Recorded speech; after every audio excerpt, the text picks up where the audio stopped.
এবার যে খবরের দিকে নজর রাখব, মাদ্রাসা এবং মসজিদ দুটোই আল্লাহ পাকের ঘর। মসজিদে আল্লাহ পাকের ইবাদত হয়, বান্দিগি হয়, তাসবি করা হয়, আল্লাহ পাকের জিকির করা হয়। মাদ্রাসায় শিক্ষা অর্জন করা হয়, শিক্ষা দেওয়া হয় এবং শিক্ষা নেওয়া হয়। এই মসজিদ আল্লাহ পাক আগে থেকেই তৈরি করে রেখেছিলেন। সুতরাং মসজিদ পৃথিবীর আগে থেকে আল্লাহ পাক এর তৈরি করা ছিল, আছে এবং কায়ামাত পর্যন্ত থাকবে। কারোর দয়াতে নয়, এটা হচ্ছে আল্লাহ পাকের হুকুম। মসজিদ এবং মাদ্রাসা কায়ামত পর্যন্ত থাকবে। পবিত্র কোরআন পাকে আল্লাহ পাক বলেছেন, সারা পৃথিবী ধ্বংস হয়ে যাবে কিন্তু মাদ্রাসা এবং মসজিদ ধ্বংস হবে না।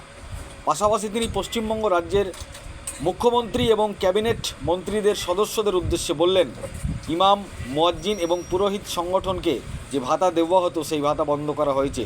তার জন্য আমি রাজ্যের মুখ্যমন্ত্রী শুভেন্দু অধিকারী তথা পশ্চিমবঙ্গের ক্যাবিনেটকে ধন্যবাদ এবং কৃতজ্ঞতা জ্ঞাপন করছি। সুতরাং আমি ইমামদের বলবো, দেওয়ার মালিক আল্লাহ, রুজির মালিক আল্লাহ, আপনারা আল্লাহ পাকের কাছে চান, আল্লাহ পাক আপনাদের দেবে। পাশাপাশি মসজিদ কমিটির মানুষদের উদ্দেশ্যে তিনি বললেন, একজন ইমামের যা খরচ তার পরিবার চালানোর জন্য অবশ্যই আপনারা দেওয়ার চেষ্টা করবেন। এমনই মন্তব্য করলেন মুর্শিদাবাদ জেলার বিশিষ্ট সমাজসেবী এবং মাদ্রাসা তাজবিদুল কুরআনের সম্পাদক মৌলানা ঈদ মোহাম্মদ। এ বিষয়ে আরও কি বলেছেন শোনাবো আপনাদের। এই ভিডিওটি যারা দেখছেন ভিডিওটি শেয়ার করবেন, চ্যানেলটি লাইক করবেন আর সাবস্ক্রাইব করবেন। আই লাভ মাই ইন্ডিয়া, মেরা ভারত মহান। বিসমিল্লাহির রহমানির রহিম। ক্বালা রাসূলুল্লাহি সাল্লাল্লাহু আলাইহি ওয়াসাল্লাম, আল মাদ্রাসাতু বাইতি, আল মসজিদু বাইতুল্লাহ, আও কামা ক্বালা আলাইহিস সালাতু ওয়াত তাসলিম। মাদ্রাসা এবং মসজিদ মুসলমানদের ধর্মীয় স্থান। মাদ্রাসায় জ্ঞান অর্জন করা হয়, মাদ্রাসায় শিক্ষা দেওয়া এবং নেওয়া দুটোই হয়। হাদিস এবং কোরআনের শিক্ষা মাদ্রাসাতে দেওয়া হয় এবং মসজিদ উলামা ইকরামরা, মুসল্লিয়ান ইকরামরা আবাদ করেন। আল্লাহ পাক পবিত্র কোরআনে বলেছেন যে মসজিদ হচ্ছে ইন্নাল মাসাজিদা ফালা তাদউ মাআল্লাহি আহাদা।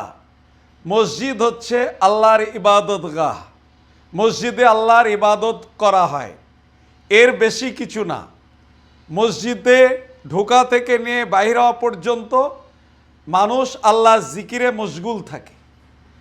আল্লাহর জিকির, তসবিহ, তাহলিল, কোরআন তেলাওয়াতের মধ্যে মানুষ ব্যস্ত থাকে এবং নিয়োজিত থাকে। এই মসজিদ নবী করিম সাল্লাল্লাহু আলাইহি ওয়াসাল্লামের জামানা থেকে এবং তার আগে দুনিয়া সৃষ্টির আগে থেকে কাবা আল্লাহ পাক তৈরি করেছেন এই পৃথিবীতে। সুতরাং ইবাদতগাহ পৃথিবী তৈরি করার আগে থেকে ছিল, বর্তমানে আছে, কিয়ামত পর্যন্ত থাকবে। কারুর দয়াতে নয়, এটা হচ্ছে আল্লাহর হুকুমে মসজিদ এবং মাদ্রাসা কিয়ামত পর্যন্ত প্রতিষ্ঠিত থাকবে। পবিত্র কোরআনে আল্লাহ বলেছেন, কুল্লু মান আলাইহা ফানি ওয়া ইয়াবকা ওয়াজহু রাব্বিকা যুল জালালি ওয়াল ইকরাম। সারা পৃথিবী প্রলয় হয়ে যাবে, সারা পৃথিবী ধ্বংস হয়ে যাবে, কিন্তু মসজিদ এবং মাদ্রাসা ধ্বংস হবে না। সেই মসজিদ সম্পর্কে আপনি আমাকে জিজ্ঞেস করলেন যে ইমাম সাহেবরা হাদিয়া পেত পশ্চিমবঙ্গ সরকারের তরফ থেকে, অর্থাৎ তৃণমূল সরকারের জামানাতে ইমাম মুয়াজ্জিনরা টাকা পেত। এই ইমাম মুয়াজ্জিনদেরকে যে মাননীয় টাকা দিতেন, এর আমি কিন্তু ঘোর বিরোধী ছিলাম। এই জন্য তো আমি বলেছিলাম যে চটিচাটা সংগঠন ইমাম সংগঠনটা। এখনও বলছি যে ইমাম সাহেবদেরকে বলবো, আপনার আল্লাহর প্রতি পূর্ণ বিশ্বাস রেখে এই জমিনের বুকে চলাফেরা করুন।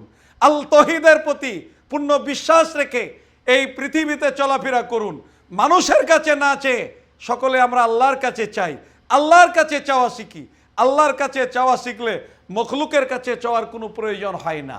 সেই জন্য আমি বলবো যে বর্তমান যিনি মুখ্যমন্ত্রী আছেন, উনি কালকে ভবানীপুরে একটা বক্তব্য দিচ্ছিলেন যে আমরা ক্যাবিনেটের সিদ্ধান্ত নিয়েছি ইমাম, মুয়াজ্জিন, পুরোহিত সকলেরই ভাতা আমরা বন্ধ করে দিয়েছি।